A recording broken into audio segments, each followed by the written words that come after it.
Munculnya para terduga teroris di lembaga-lembaga publik menunjukkan ada yang keliru dalam program deradikalisasi dan politik pluralisme di Indonesia.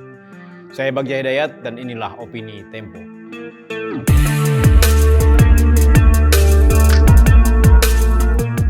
Masuknya anggota kelompok terduga teroris ke lembaga-lembaga publik yang mendapatkan pendanaan negara merupakan bukti kelalaian penegak hukum dalam mengendus keberadaan kelompok radikal. Betapapun akhirnya ditangkap, para teroris tersebut selama bertahun-tahun telah mengelabui orang banyak dengan bersalin wajah.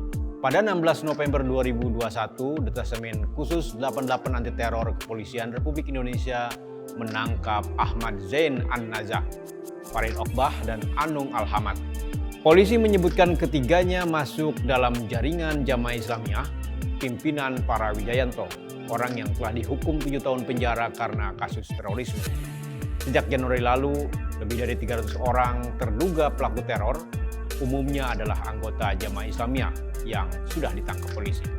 Tak seperti pelaku teror lain yang hidup layaknya orang kebanyakan, menjadi pedagang keliling atau pegawai kecil di instansi pemerintah atau swasta, ketiganya bukan orang sembarangan. Ahmad Zain adalah anggota Komisi Fatwa Majelis Ulama Indonesia dalam 6 tahun terakhir. Farid Okbah adalah Ketua Umum Partai Dakwah Indonesia, sementara Anung adalah dosen di Universitas Ibnu Khaldun di Bogor, Jawa Barat. Tidak lagi bergerak di tempat gelap, mereka berkiprah di lapangan terbuka dan masuk ke sistem politik. Metamorfosis aktivis Jamaah Islamiyah terjadi beberapa tahun silam, saat aparat keamanan sibuk mengejar kelompok teror yang terafiliasi dengan negara Islam Irak dan Suriah atau ISIS. Jamaah Islamiyah keluar dari radar. Kelompok itu diabaikan karena dianggap kalah pamor dibanding ISIS. Kedua organisasi memang berseberangan secara paham dan strategi dalam mengupayakan berdirinya negara Islam. Kalkulasi aparat kita ternyata keliru karena Jamaah Islamiyah nyatanya mengkonsolidasikan diri dengan mengubah pola gerakan.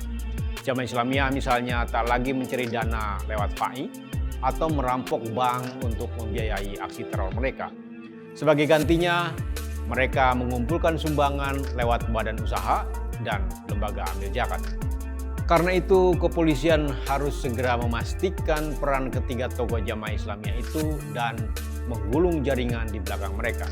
Namun, dalam menjalankan tugas itu, kepolisian hendaknya tidak sekadar main pukul. Apa yang terjadi pada Sriono, terduga teroris asal Klaten di Jawa Tengah, hendaknya tidak terulang. Sriono meninggal tak lama setelah ditangkap pada 2016. Ia disinyalir meninggal karena dianiaya saat interogasi. Detasemen Khusus 88 telah mendapatkan keleluasaan melalui Undang-Undang Nomor 5 Tahun 2018 tentang Pemberantasan Terorisme dengan mendapatkan izin menangkap terduga pelaku teror tanpa pemberitahuan dan menahan mereka selama 200 hari.